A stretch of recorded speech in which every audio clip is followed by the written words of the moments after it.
Welcome to Behind the Scenes Running Webinars. My name is Becky Wiegand and I'm the Webinar Program Manager here at TechSoup. I will be your host and presenter today, and I will be joined by Ali Bezdikian, who's an interactive events and video producer here at TechSoup. And we will both be running the show on the back end, but we'll also be doing it on the front end today, which is a little bit of a rarity for us. We usually have guest presenters from other organizations or donor partners.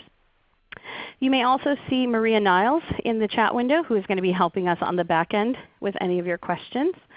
So a little bit about us. I'll start with myself. I'm Becky and I'm the Webinar Program Manager here. And I've been with the organization a little over 6 years and started with the first webinar we did here more than 6 years ago. So I am happy to be your host for today. Prior to joining TechSoup in 2008, I spent a decade at 3 small nonprofits in Washington, D.C. and Oakland, California, where I was often the accidental techie.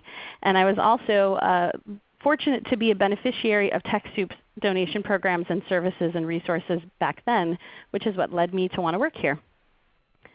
And then also joining us is Ali Bezdikian. So she is the interactive events and video producer here and the coordinator of our Storymakers campaign, which just wrapped up if you participated in that. She creates and directs videos and also helps run these webinars behind the scenes for us regularly. And you can follow her on Twitter at Ali Bez. Ali, do you want to say anything else about yourself before we jump into the content? Hello everyone. Thanks Becky. So as Becky mentioned, I'm the interactive events and video producer here at TechSoup. So that basically means I spend a lot of my time telling visual stories, something that we'll discuss a little bit about later on today. And I also assist our social media and online community programs here at TechSoup, where I do work creating short videos on Vine and Instagram. Thanks, Becky. Thanks, Ali. And I mentioned that we have Maria Niles also joining on the back end, and she's our social media manager. So she'll be there to grab your questions and help you with any issues. We are all located right now in our San Francisco headquarters office.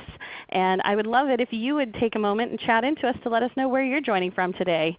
I have it pointing at the Bahamas because that's kind of where I always wish I was located. But go ahead and let us know. We have folks saying they're joining from Lafayette, Louisiana, Clifton, New Jersey, New Zealand. You're up late, early? I'm not sure which. Boulder, Colorado, Oakland, California, Sacramento, Connecticut, Illinois, Wisconsin, Alaska, Philadelphia. Too many places to even name. We're so glad to have you all with us. And we have around 150 people on the line right now. And I'm sure that will continue to climb in the next few minutes while we get started. So before we dive into some of the meat of the content, here's a quick look at our agenda. And I'll do a little bit of housekeeping stuff at the front end just so that we have everybody on the line when we get started with the best parts of today's webinar. I'll do a quick introduction of TechSoup for those of you who may not be familiar. We'll have a poll where we ask you to participate in how you currently participate in webinars or if you run them. We will do a quick history of our webinar program to give you an idea of where we have gained our expertise and learned those what not to do's. And then we'll talk about how to really plan a webinar program and run online events. And that will include the bigger goals and decisions that you need to make, how to plan each individual event, some best practices for creating great webinars, some wrap-up things to do after the webinar, because after today's event we're not quite done yet. There's still a lot of other things to continue doing. And then we'll cover some webinar tools. There will be time for Q&A at the end, and as opportunities arise throughout the webinar we'll try and take some questions here and there as well. So tell me, have you conducted a webinar before? Go ahead and click on what answer makes the most sense to you on the screen. Maybe you have done a lot of webinars and you're a pro and should be leading our next webinar on this topic. Maybe you have run a couple. Maybe you're planning to start them soon, or perhaps you just attend a lot. Maybe you've never attended either and this is your first time, and if so, we're so glad to have you join us for your first time. So I'm going to give just a moment so everybody has an opportunity to participate. Like I said, we have around 150 people on. So I want to give everyone the opportunity to click on their screen on one of those radio buttons. And as it slows down here, I'll go ahead and show the results. It looks like about almost, well, 46% don't run webinars and just attend them, that's great. We love that you attend webinars, and we hope that you join us for some of ours, whether beyond this one. We offer them regularly. And around 21% are planning to start them soon. So this is great. You're in the right spot. For those of you who have done a couple, hopefully you'll glean some insight into the way we run them that can help inform your own, or maybe it will just reconfirm that you're doing it excellently. And then the folks who are doing many, feel free to chat into us because maybe we'll want to talk to you and have you present on a future webinar with us. And for those of you who have never attended either, like I mentioned, we're really glad to have you join us for your first webinar. Hopefully it will be a good one. So looking at TechSoup Global, a quick introduction of who we are. We are a 501c3 nonprofit, and we are really a global network of 63 partner NGOs around the world that are working to provide technology resources in 121 countries to more than 500,000 organizations. So we do that in a variety of ways. This is our mission statement where we're working toward a time when every social benefit organization on the planet has the technology, resources, and knowledge it needs to operate at its full potential. You can see where we are on the world and who we serve. Somebody just asked, what does NGO mean? That means non-governmental organization. It's frequently used outside of the U.S. to mean nonprofit, and in the U.S. we typically go with nonprofit. So it's other social benefit organizations, public libraries, organizations that are doing things for the social good around the world, and we are happy and proud to be serving along with you. We have 79% of NGOs have improved their organizational efficiency with our resource offering, and so that may include the donation programs that we have distributed, more than $4.8 billion worth of donations of technology for greater good. It may include attending webinars and sharing knowledge and resources like today's event.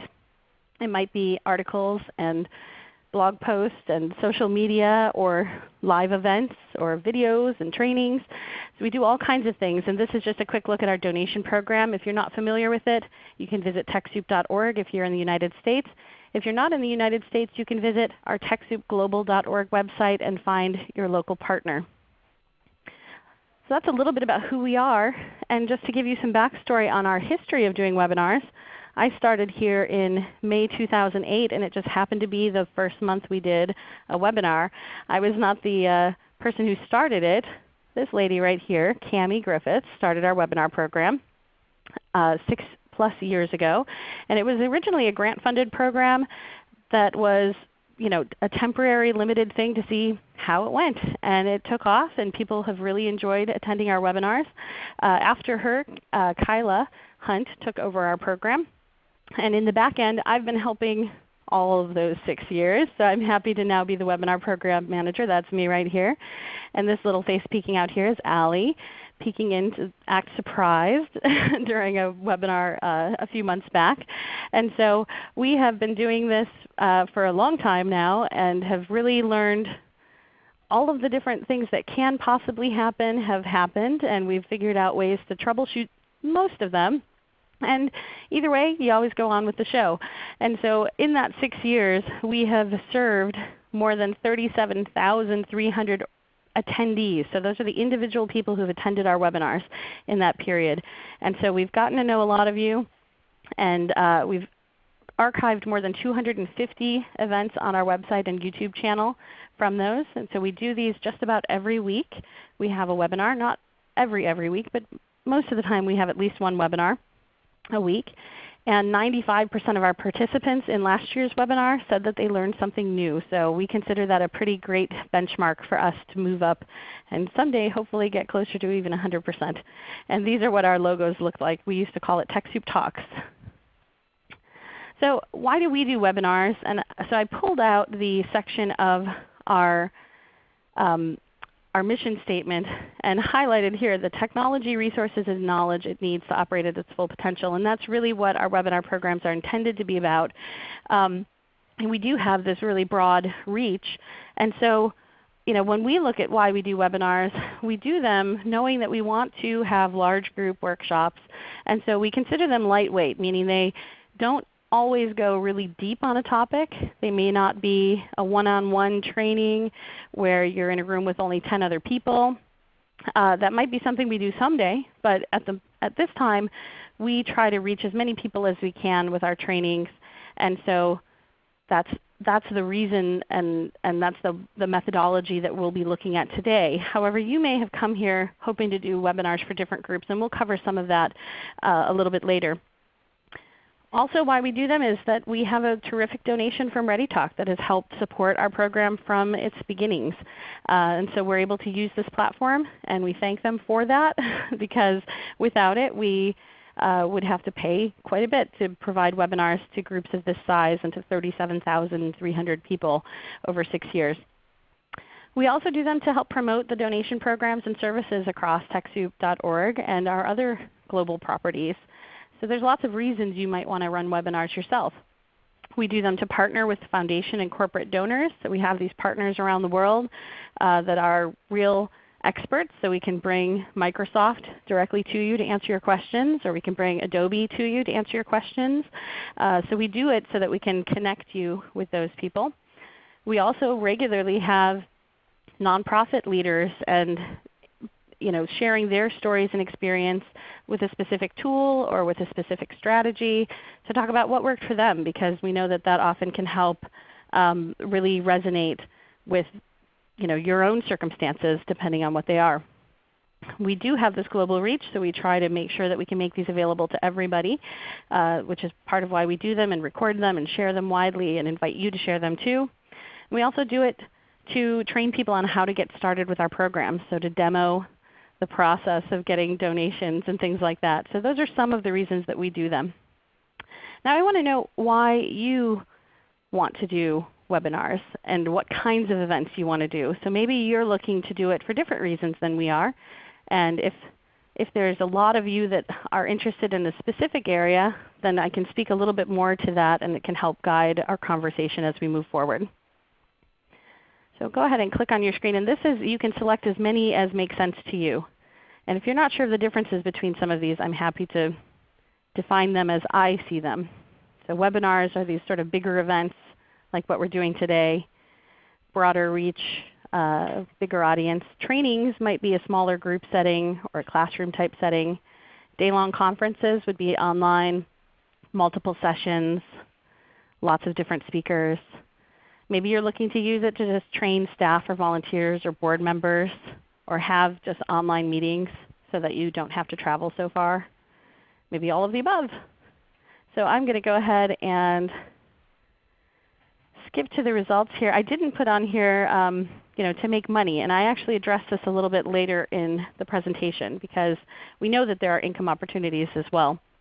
So if that's one that you're looking for, go ahead and chat into us because I do talk about it later on in the presentation. So I'm going to give just another second since this is a select as many as you want opportunity, and I want to make sure everyone can. So Glenn weighs in the chat that we are a school district and would be cool to teach our students to do this. Jonah weighs in, yes, income. Angela weighs in, audio programs. So they'd like to deliver audio only, so podcast maybe. So that's great. And I know you can't all see the chat comments that are coming in, and so if there are ones that we think are particularly of interest to you, we'll chat them back out to you.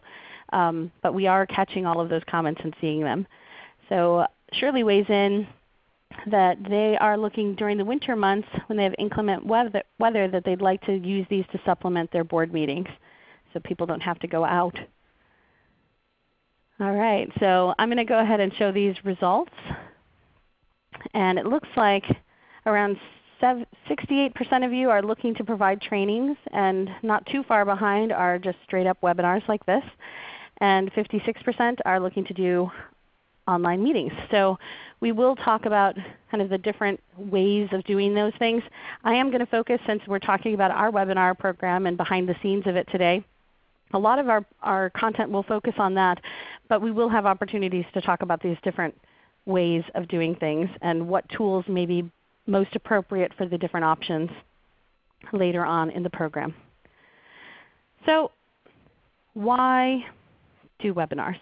So as many of you have already noted and weighed in, that it gives you the ability to train from anywhere, whether it's keeping you in when there's bad weather outside and you really all just live around the corner from one another, or whether you are in New Zealand and somebody else is in Zimbabwe and you want to train together, that it really provides you the opportunity to do both. Other benefits of doing webinars, it does let you travel less, which can save you time, money, and save some wear and tear on our environment. So it's another great reason to look at webinars and online conferencing tools. You can reach large audiences. And now this one, it does depend on what kind of tool you use. Sometimes you're reaching large audiences that may not be the ones you want to reach. So you have to be very deliberate in how you plan your webinar strategy. And I do have a slide here on money. And so I left this one at the end of the list because this is a why to do it and also a why to not do it. Because there are revenue opportunities with webinars. Just depends on what you're hoping to do with them. So for example, if we use webinars once a quarter maybe to train people on how to use TechSoup.org's website, how to get registered, how to request donations. And that clearly shows people how to use the stuff that earns us some revenue. And so it's great for that. There are a lot of people that want to do webinars and sell them just for the content that's in the webinars. And while it's certainly possible to do that, it is a bit like being a consultant where you have to seek out those opportunities and build that audience and do some cost-benefit analysis and market analysis of what the industry that you're in or what sector you're in will pay for a webinar and an event. And then you're also kind of up against the more rigorous standards that people who pay for something expect to get something very tangible out of it. So you need to really be clear on what are the benefits and takeaways that your audience is going to leave with at the end of the day. Are they going to have some worksheets that they can take back and improve a certain skill set? Are they just listening to you talk? Will they be happy with that if it's just that? So you really need to think about the revenue opportunity. Sure, it's there. Lots of sales companies, big corporations use webinars to demo their products and get people signed up for subscriptions or software programs or whatever it may be. They'll use it to sell, but it's because they have a product often outside of the webinar that they're selling to people. There are, like I said, people who can successfully make money off of just providing webinars that are rich in content. I would say it does take quite a bit of energy and time, and it helps if you're already a prominent name in your sector and in your industry that can really help you have a built-in audience. If you don't have an audience already, charging for webinars, you may find that you only have a handful of people who show up. And we've done some internal cost analysis on whether or not it's worth it to charge for some of our events. And the jury's still out on whether it would bring us revenue that would make up for the cost. So you really need to look at the cost of the service you're using, the cost of replacing any overhead, because doing an event in person may cost you some, but using a platform may cost you some. So I left money at the end of this because again, it's a why to do it and it's also a why not to do it, really depending on the circumstances. So I'm going to move us forward on how to get started. So for those of you who are looking at beginning a webinar program or training program, starting with the end in mind is always the place, no matter what the project is, that you want to start. You really want to have a good handle on why are we doing this? What are the goals we're trying to reach? Here are some questions to really ask yourself when you're trying to get started. Are webinars or online trainings or online conferencing, are these the formats that are going to be right to meet those goals? And so it takes looking at who you're trying to serve. If your audience is your board, for example, and your board members really hate doing conference calls right now, will they like it better doing conference calls that also include video? They may find it even more intimidating. So you really need to do that analysis for yourself and your own organization and look at what those goals are. And then you need to figure out some of the logistical things. What tool will you use? So we're using ReadyTalk today. There's a lot of other tools out there and new ones cropping up every day. And we'll talk about some of them a little bit later. But some of them serve up to 10 people. And so if you're looking to do an event with 50 people, that tool wouldn't work for you. So you have to really spend a little bit of time researching, and we'll provide some more resources that can help you do those comparisons as well. But you really need to figure out what the tool is that's right for you, who will organize and produce the events, because like with any other event, whether it's a board meeting or a training that you might do in person, a webinar does require a good bit of time invested on the front end to make sure you're prepared for it to go successfully. So those considerations need to be there, and what the cost of those services will be, what the cost of that employee's time will be. So all of those things should be weighed and evaluated as you're getting started with deciding you want to move forward with some type of online training or webinar. So this is just I'll show a couple of different examples here of timelines. So when you've decided you want to go forward and you've picked out some of those, you know what your goals are overall for the program. You know what you want to get out of it. Then you need to figure out, okay, so we are selecting our topic. We're selecting our speakers or inviting our trainers. Maybe we're the trainers. And so we're confirming with our stakeholders that that date and time works for them. If you have other people involved, you're setting expectations on what you are wanting them to deliver. If it's that they're going to build a presentation in PowerPoint, or that they're going to provide some worksheets or training materials that are very specific, that should be laid out up front. And so here at TechSoup, what we do, we have a double-sided one-pager that we give to all presenters when they first sign on to present a webinar with us. We don't pay our presenters here at TechSoup. They donate their time. And so we give out that one-pager that just says, this isn't an opportunity for you to try and sell people stuff. This is an opportunity for you to educate people. Here are some tips and best practices. Here's the format that we expect from you and the timeline in which we expect the content to be delivered. So we have that kind of stuff laid out way ahead of time. And if you're planning a day-long conference where you may have 6 different workshops over the course of the day, then this 4 to 6 weeks really needs to be 3 to 4 months.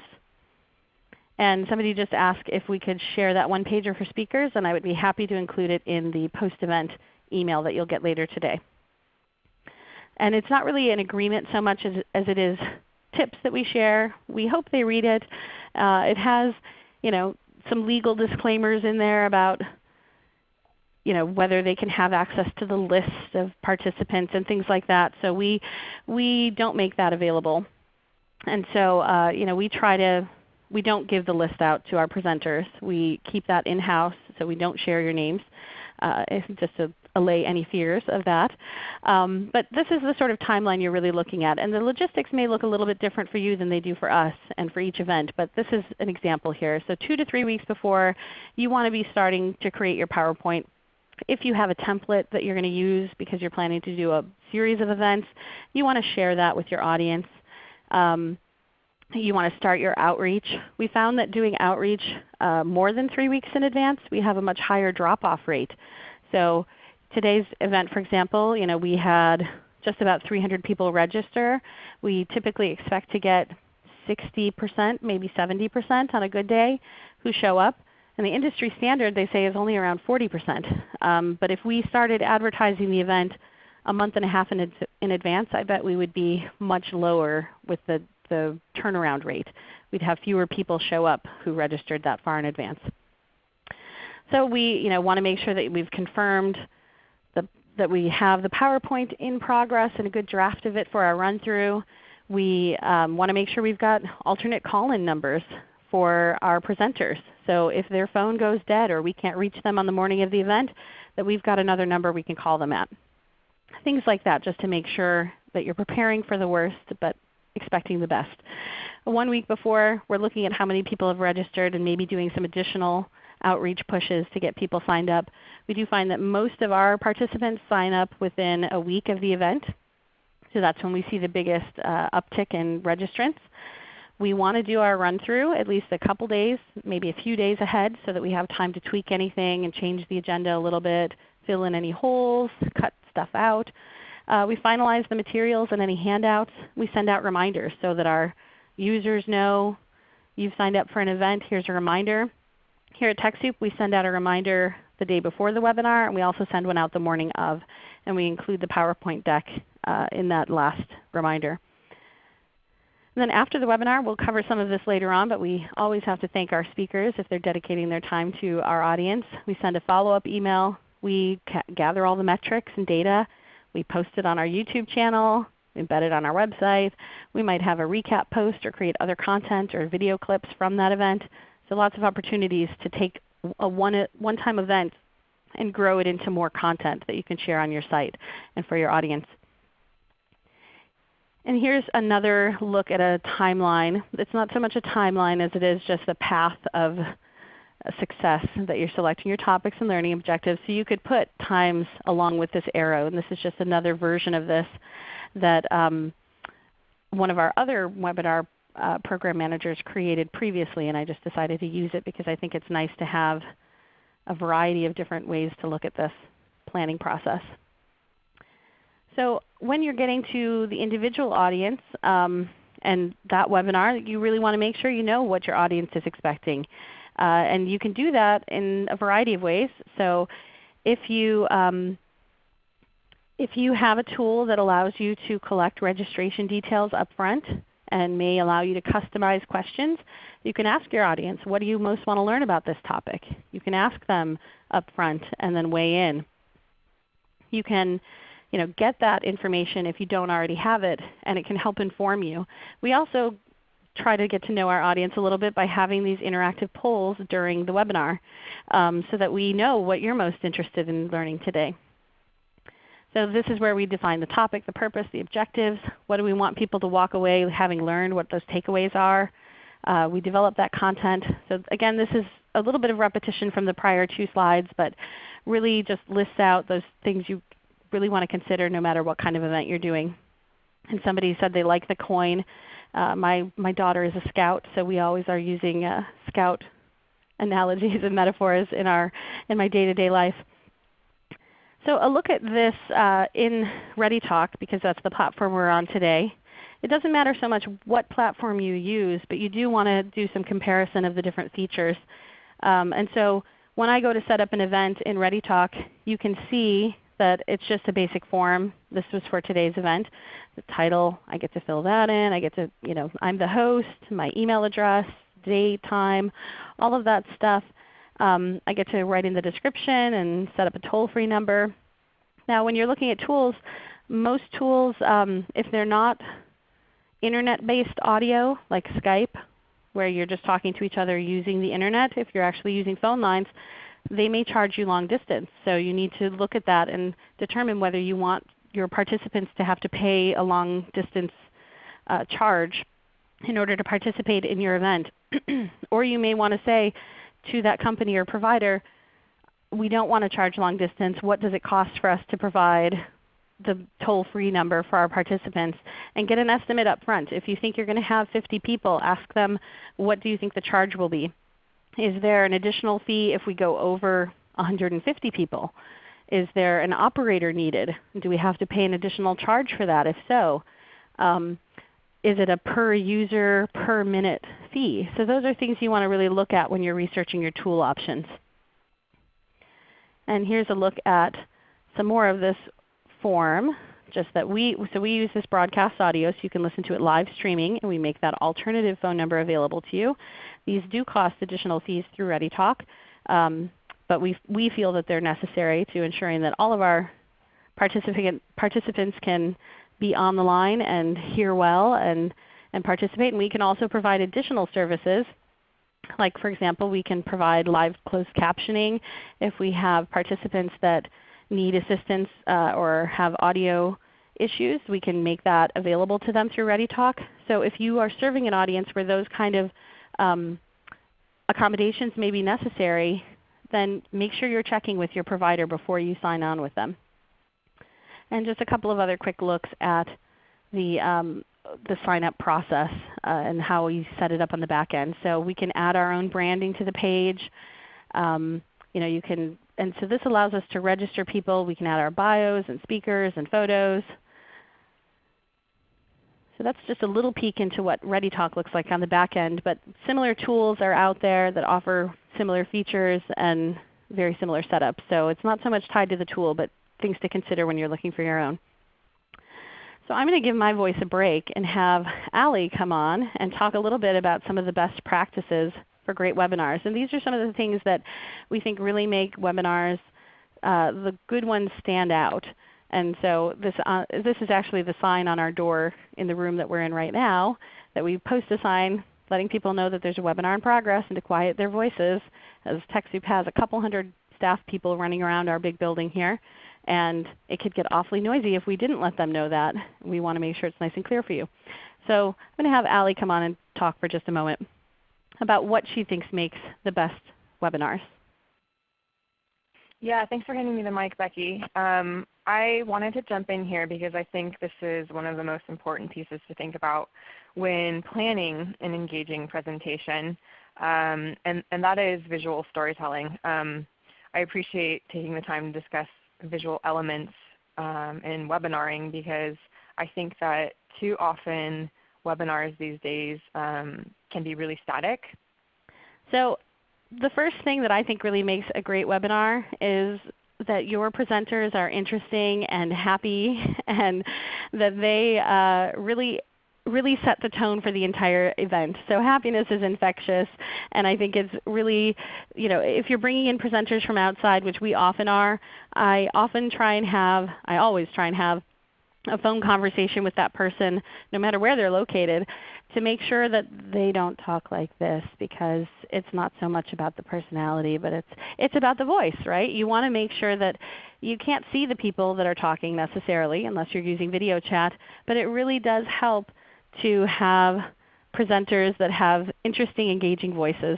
So bringing that happiness through really I think matters a lot.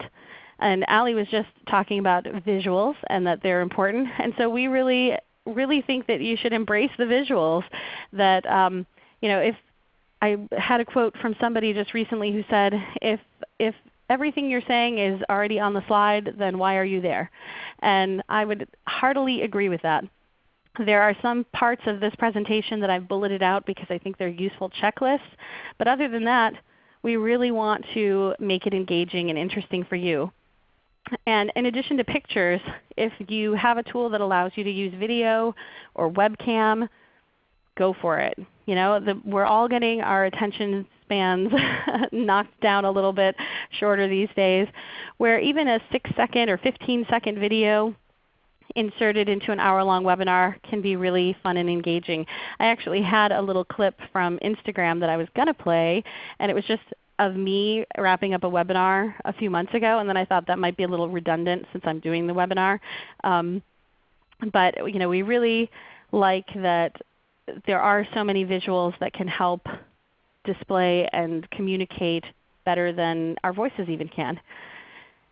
Another thing that really helps make them great is to tell stories. We try to tell stories, and it really depends on the topic and the presenter. But anytime you can talk about what it means to you or what experience you have personally, it's going to resonate more with your audience than if you just read off a script. Nobody likes listening to somebody read off a script. And so I was listening to a webinar the other day, and the presenter shared an example of thinking her daughter couldn't do something and that it would be too hard for her audience to do something. And she conveyed the story of her daughter learning to use chopsticks at 3 years old. And she thought, no way, she'll never learn how to use chopsticks herself. She can't do it. It's way too complicated for her. And she just let her do it. And sure enough, she was able to figure out how to use the chopsticks, and now she's a 6-year-old using chopsticks like an expert. And so it's the kind of things like that where sharing those stories can really help. Yep, Stephen recognized that story from Stephanie Girding, who has presented webinars with TechSoup on and off for many years as well. And she's a great presenter that primarily presents within the library community. And if you get an opportunity to attend any of her events, they're really great. So I was just sharing her story. And so it doesn't even have to be your own story to make it something that helps keep people's attention. So here are a little bullet list of some logistics for the day of the event. And somebody asked earlier, by day of, what do you mean? And so on the day of the event, we're in the lab at least 30 minutes ahead of time. We are often checking social media earlier in the morning. We're checking how many people are registered. We're making sure that that reminder email is either scheduled ahead of time or that it's being manually sent by somebody if you don't have the ability to schedule. We make sure that the equipment in the room that we're doing it is all functioning. So funnily enough, everything worked fine earlier, but this phone just went down for some reason. So we make sure that we've got landlines and backup lines available. We make sure that we've got strong Internet and a quiet room. That could be a conference room. It could be a hotel room. This little thing over here that I have a picture of is a Verizon Jetpack. It's just a 4G wireless hotspot, Internet hotspot. And so even though I'm connected to our office Internet, we had some broadband issues when we moved everybody into the same building. And we had issues where Internet would cut out in the middle of a webinar, and that's never cool. So we have backup Internet available to us to make sure that we don't lose Internet during a webinar, or if we do, that we come back up quickly. So like I said, we log on a half hour in advance and we call into the phone lines about 20 minutes ahead of time, and we ask that all of our presenters do the same. We use a producer or chat assistant, which is usually Allie's job. She helps with the chat, and today we have Maria helping with that as well. And that person is there to catch any questions about audio or any technical issues. For people who have a delay in the screen, it might mean you need to call in by phone instead because your Internet connection may be feeding the different audio and video streams at different speeds. So things like that person can help on the back end while the presenters are presenting, because we can't always read the chat and present well at the same time. We do use headsets in our lab so that we can have hands-free to type. We have an outline ahead of time along with our talking points, and I actually write out an outline that has which slides will be covered in which time period, so I know when I need to be moving forward. And I'm a little bit behind, so I'm going to speed things up. And then we do record these events, and we try to be prepared for technical issues, but you can't always help that. Here's a picture of what it looks like.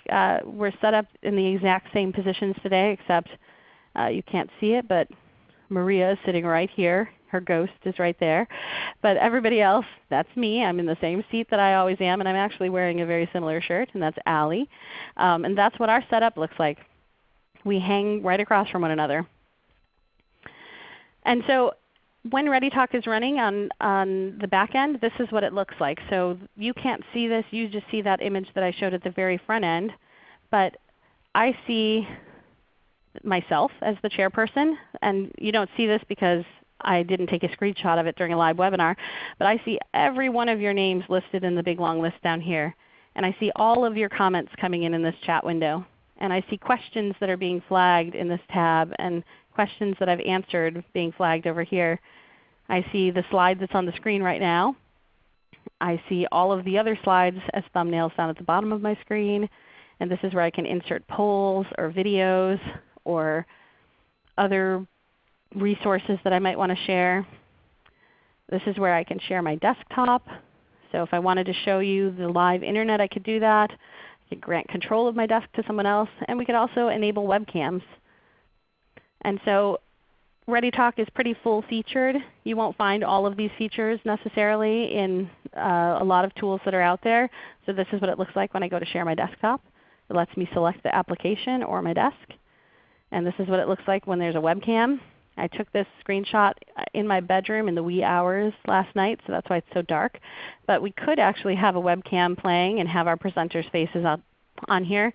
It's a little bit logistically more risky, so we don't do the webcams as often because it really depends on the user, the end user who's watching. It depends on their Internet speed. It can come up really choppy or broken looking.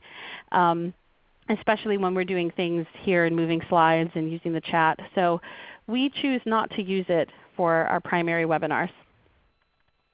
And no matter what, when it comes to webinars, you got to stay calm. Either way, it's on with the show. And I liked this cat image. Is okay if you forget the words, so long as you members the jazz hands, because it's always on with the show. There's, we've got an audience, and so we're going to continue moving forward even if things do go wrong. And here are some other things that are good tips for your presenters. Try to be your authentic self. Don't pretend. Don't read a script. Things like that. Really embracing flexibility. So if my phone line went down, I would have reached over the desk and gently removed Allie's headset and taken it off of her head and taken it for myself. So things like that we just have to be flexible and roll with the punches, have to have a sense of humor. Do our best to engage our audience and try to consider your time and needs. So we try not to go over. We try to start on time, things like that. Most importantly though, no matter what tool you're using, it's all about the people. It's not about the technology. The technology is just enabling us to connect, but it's not what matters at the end of the day. You guys do. So post-event, once you have completed your webinar, yay, kudos all around. Anybody remember these kudos candy bar, granola bar things? Loved those. But it's not done yet. So after we wrap up this webinar, we will collect all of the assets, meaning the recording, the PowerPoint deck, the links, any documents we said we'd share like that speaker handout. If there were any other worksheets or things like that we would share.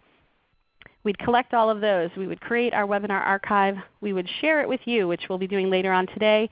The sooner after you share, the better, the more likely you are to get more feedback on your webinar, more huzzahs, as we say, and the more likely they are to actually use those resources. So we try to get it out within a couple of hours of wrapping up.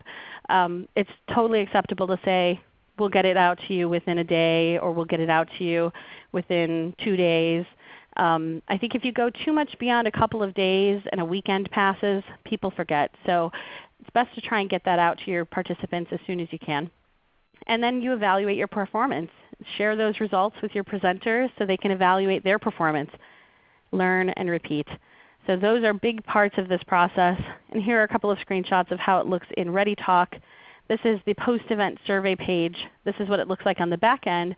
So when we end this webinar today, you'll pop out and you'll get this list of questions. And we can customize these to ask what we want. We keep some the same every time so that we've got a baseline to compare year over year and month over month so we know how well we do. Somebody asked, do you find that many people fill out the post-webinar surveys? We do. I'd say on a good webinar, usually about half of the people will fill out the survey. If they're really bad webinars, we also will get a lot of people that fill them out. But if it's kind of just mediocre, we will only get a handful.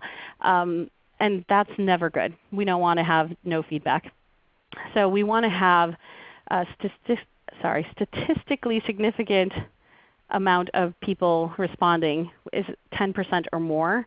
And so I think our average is around 25–30%. And so we want to keep that. And like I said, the outliers on the high end we're always looking for. We do find that librarians tend to respond to surveys a lot more than everyone else. So thank you, librarians. We love you for that. We get great feedback on how to improve.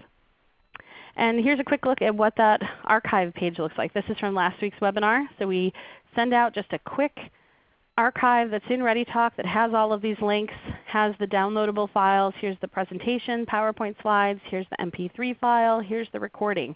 So keep an eye on that because that's what it will look like later today when you receive it. On the back end, it's just a form fill box that I'm filling in. You got to pay attention to what options there are for archiving and if there are any limitations. For example, this form fill, I can only put in 1,000 characters including spaces. So it does limit how much I can put there. I can add the recording and any files. So if you're looking to archive, you may want to make sure that you've got a tool that can do that for you, or that at least lets you take it out and put it someplace else like on YouTube or somewhere else. And this is what the page looks like once our event has wrapped up. It's very similar to what our registration looked like. But now it shows me, I can look at these campaign URLs to see which links that we sent out and shared it in got the most clicks and registrants, so we can see what outlets for promoting our events were most effective. We can look at the archive page. We can look at the emails that we send to the people that attended and those that didn't attend but registered. And we can look at all of the reports, how many people registered, what their registration info was. We can look at how many people participated in the poll and the chat and the survey results. So each of those are separate reports within ReadyTalk. It's very similar within other tools like WebEx and Citrix GoToWebinar. It really just depends on the tool and the features. Again, this is a fairly robust tool. ReadyTalk also allows you to edit your recordings. So if we had something happen or somebody said something that was incorrect and we wanted to edit it out, we could go ahead and just edit it.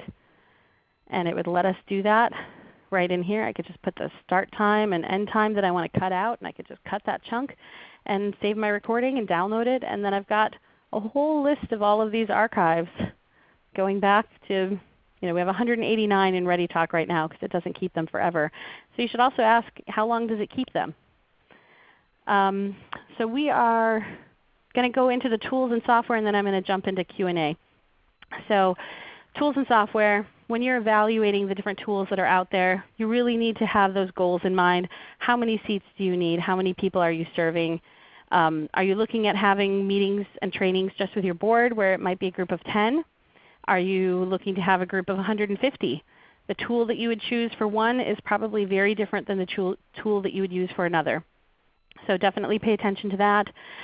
Which features are really must-haves? So maybe you don't need to have customizable registration forms. Maybe you don't need to have archivability on that tool. Maybe you just need to be able to take it out of the tool and put it on YouTube. So those are the things you really should look at, what features are out there and which things you really, really need to determine what tool might fit you best. Do you primarily plan to use slides like what we're doing today? Maybe you want to share your screen primarily and not use a slide deck. So GoToWebinar, for example, it's screen sharing. So maybe you'd have a PowerPoint, but you wouldn't upload it into anything. You would just be sharing your desktop. Do you need to have webcams? Are you doing video?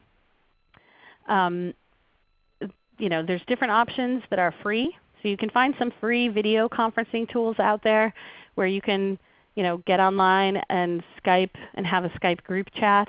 And you can get online and have a Google Hangout with a group of people. And it doesn't cost you anything. You can find low cost, and then you can find more robust. And the robust ones really varies widely and often has different levels of feature sets that come at different price points. Do you need those toll-free numbers, streaming audio, or long distance? Looking at those fee structures like I mentioned earlier. And really, if you're looking for a webinar tool, search for webinar tools. If you're looking for video conferencing or online conferencing, sometimes they're the same features, sometimes they're not. And LMS is a learning management system. If you're really looking to set up a classroom environment for people to share whiteboards and break off into little groups online, then you really are looking for a learning management system and should be searching that term. Most of these let you request a trial unless they have a free version that you can just download anytime. So I would recommend to do that, and also to attend other people's webinars using those tools so you can see an example of how it works in real time. And ask them questions. Most people who run webinars are happy to share. So here are some free and low-cost conferencing tools. So for group video chat, if you are looking just to have meetings where you're looking at each other's faces, these are some good options for that. So Skype, Microsoft's Lync, and this is actually included with Office 365 that you can get directly donated if you're an eligible nonprofit. And so this doesn't cost anything, which is great. Google Hangouts can have up to 10 people interacting together using video. And ooVoo allows up to 12 for free. Now just remember, with video conferencing, it is still fairly new, even though it's been around a couple years at this point. And so plan on having some issues here and there. It may not be perfect. You might have audio that looks like broken up, or video that feeds through a little bit differently, or looks a little distorted at times. It is constantly improving, but I wouldn't expect video to be perfect at this stage in technology because it just isn't quite there yet. If you're looking for application sharing and web meetings, Join Me is free up to 10 people, and it starts at $159 a year for up to 250 participants. These ones I haven't listed out price points because they vary so widely. So ReadyTalk and Citrix are both available through TechSoup's donation programs and discount programs. ReadyTalk, we're using ReadyTalk 500 today, and there's different options available. Citrix GoToMeeting is the one that is really for webinars and bigger, or sorry, GoToWebinar. I typed it wrong on there. I apologize. GoToWebinar is the one that it allows you to have up to 1,000 people, and that is a subscription-based discount. So you get a discount through TechSoup that discounts your annual subscription through them. GoToTraining, similar discount program, and it is really more for those small groups of 25 people or less doing classroom type trainings. So these are some other ones. Yugma, Big Blue Button. Big Blue Button is an open source tool that's out there. So it is actually free, but it is, just like with any open source thing, you have to download and just set it up yourself. So just be aware that you may need a little bit more developer help on that one. But there's a huge community of people using it that can help answer a lot of questions in their forums. Adobe Connect, this is on the more feature-rich end for sure, where you can have breakout groups and whiteboards and all kinds of really cool bells and whistles. Cisco's WebEx is another big top name in webinars and web conferencing. BrightTalk, similar, and this is really primarily seems to be used more as a marketing tool. So if you're looking just to market the work you do or the content that you create, BrightTalk is good for that sort of shallow. I don't mean shallow in an insulting way. I just mean it's sort of surface level, push it out to a big crowd, but you don't get to go very deep with some of the bells and whistles. Fuse, another great huge tool that's really growing quickly. Moodle is a learning management system.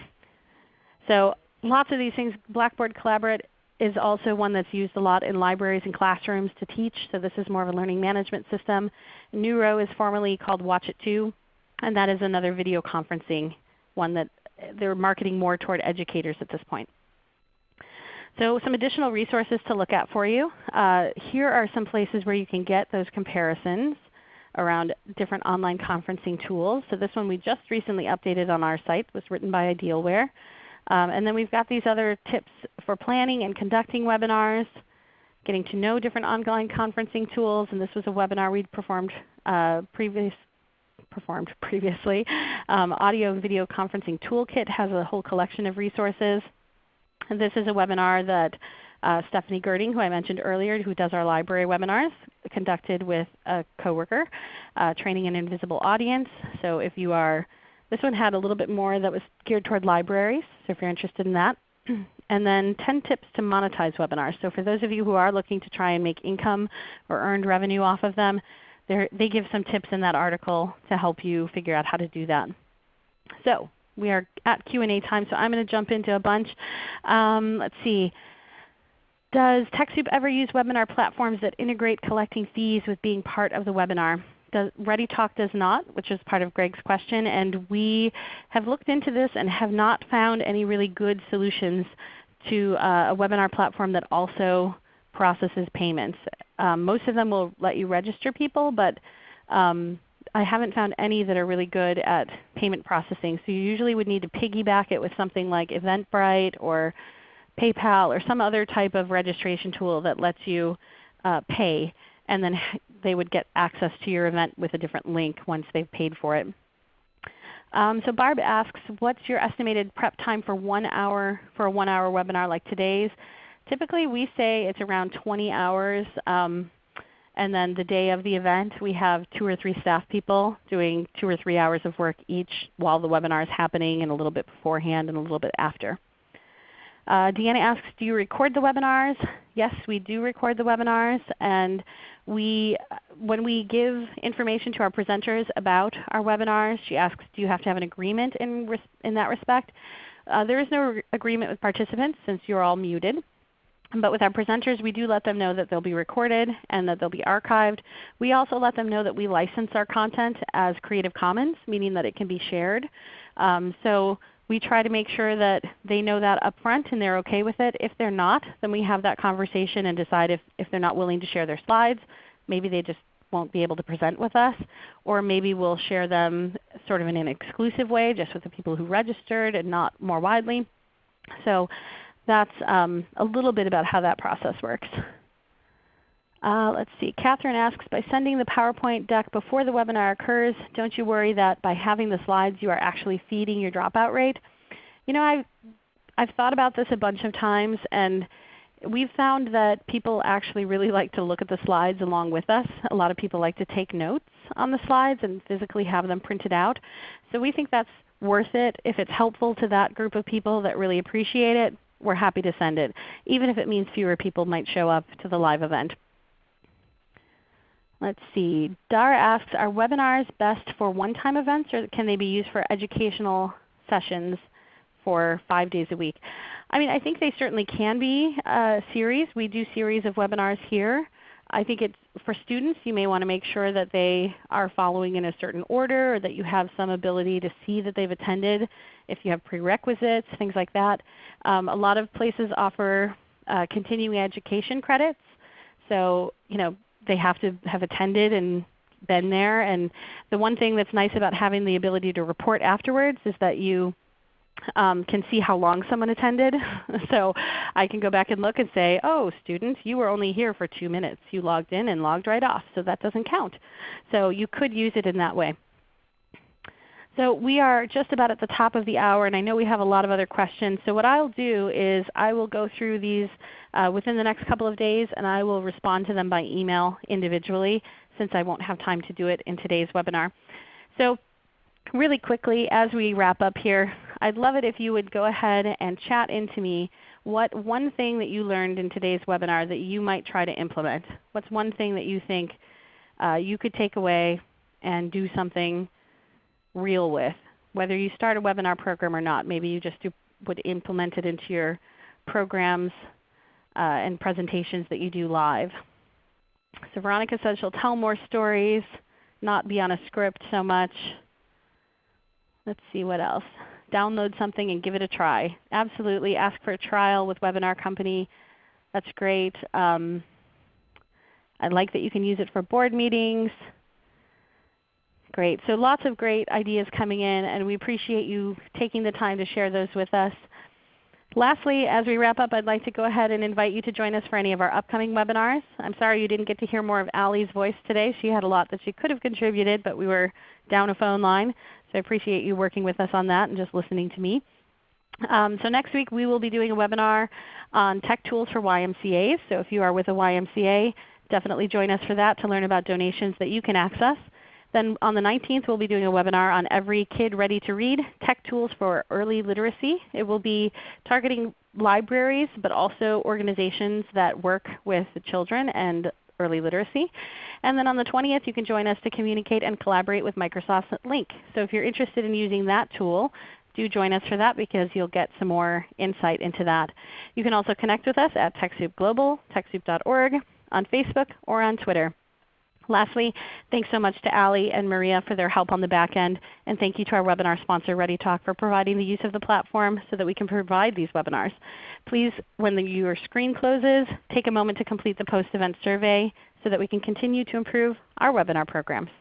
Thanks a lot, and I hope you all have a lot of luck with launching your own programs or improving the ones you already have. Thanks so much, and have a great day. Bye-bye.